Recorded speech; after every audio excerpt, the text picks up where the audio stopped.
semuanya, perkenalkan nama saya Tracy Sugiarto, biasa dipanggil Tia. Saya selaku ketua dari kelompok 6 ingin memperkenalkan anggota dari kelompok 6. Yang pertama ada Siti Fatimah Zahro, yang kedua ada Tasya Hanafi, yang ketiga ada Teti Dia Widianti, yang keempat ada Teti Vianingrum, dan yang kelima ada Wiwit Herawati.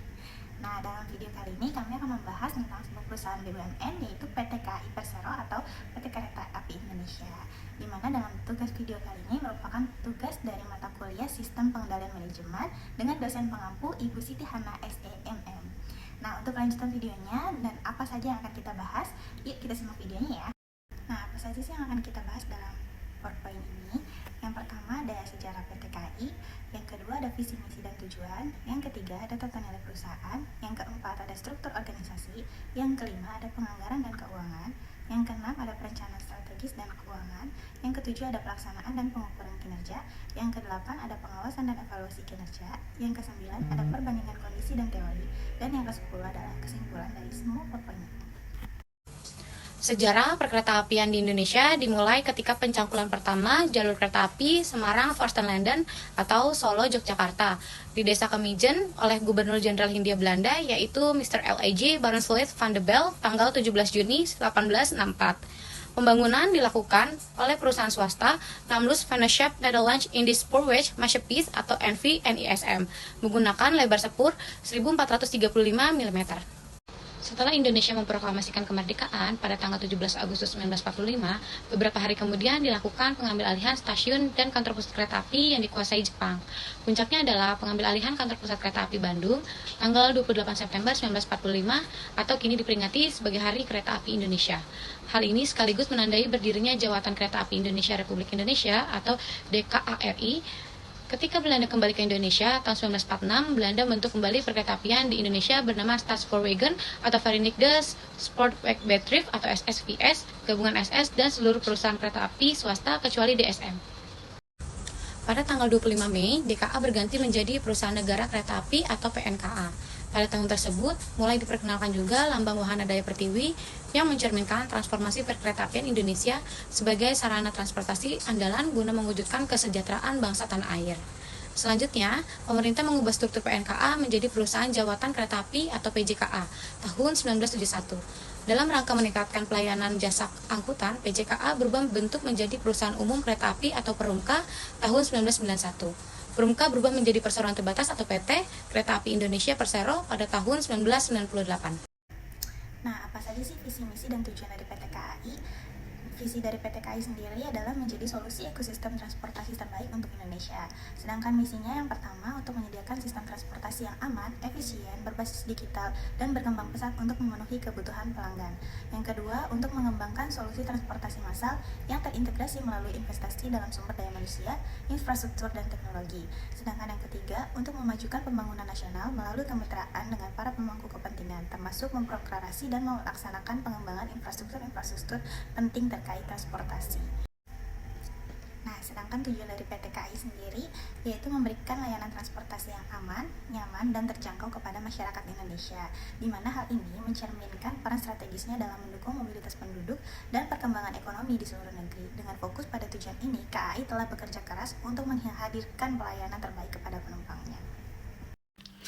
Tata nilai PT KAI. 1. Amanah. Memegang teguh amanah yang diberikan. 1. Memenuhi janji dan komitmen.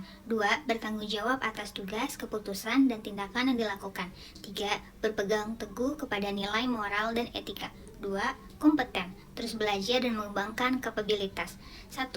Meningkatkan kompetensi diri untuk menjawab tantangan yang selalu berubah.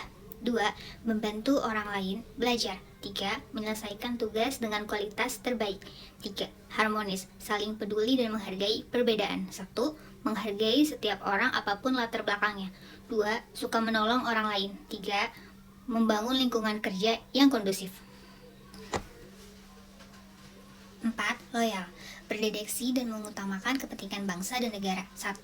Menjaga nama baik sesama pekerja, direksi, dewan komisaris, pemegang saham, dan negara. 2.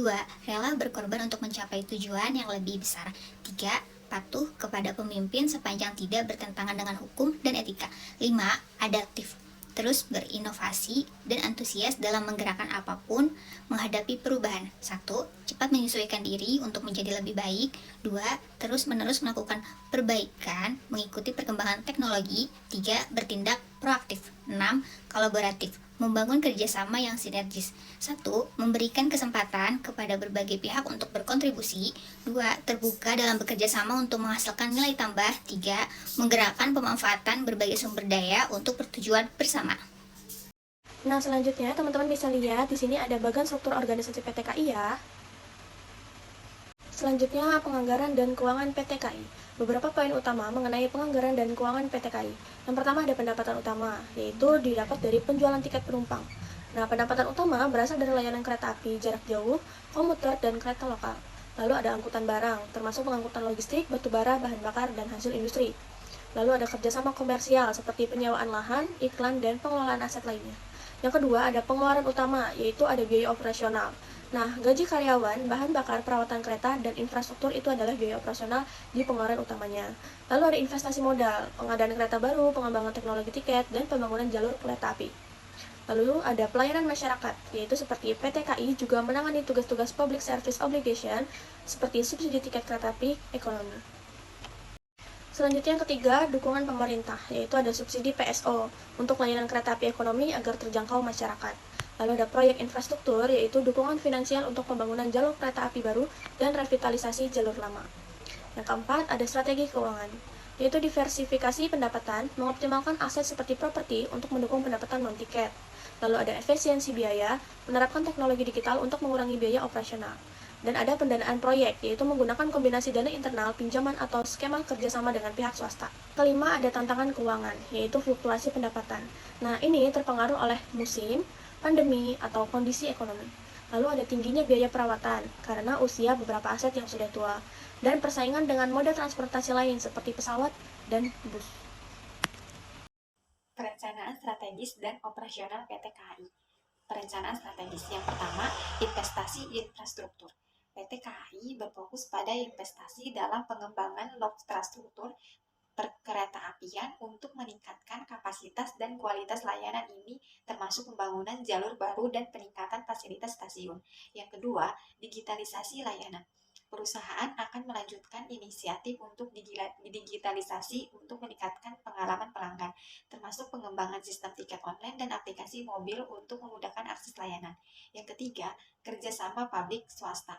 PT KAI akan memanfaatkan skema kerjasama pemerintah dengan badan usaha untuk mendanai proyek-proyek infrastruktur yang diharapkan dapat mempercepat pembangunan dan memperbaiki layanan publik. Yang keempat, peningkatan standar pelayanan. Fokus pada pemenuhan standar pelayanan minimum dan peningkatan fasilitas layanan penumpang di stasiun serta di atas kereta api untuk meningkatkan kepuasan pelanggan. Perbandingan kondisi dan teori. Budaya organisasi. PT KAI telah melakukan perubahan budaya organisasi dari berorientasi terhadap produk menjadi perusahaan yang berorientasi terhadap konsumen.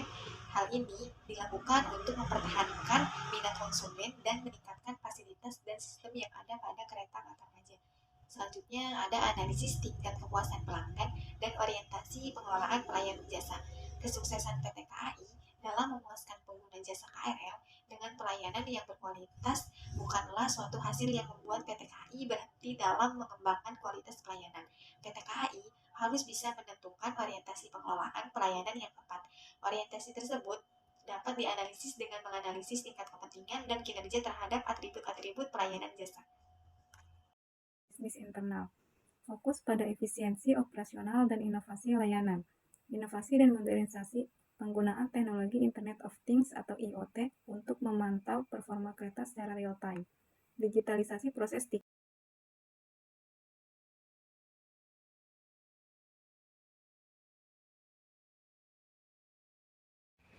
3. Perspektif proses bisnis internal.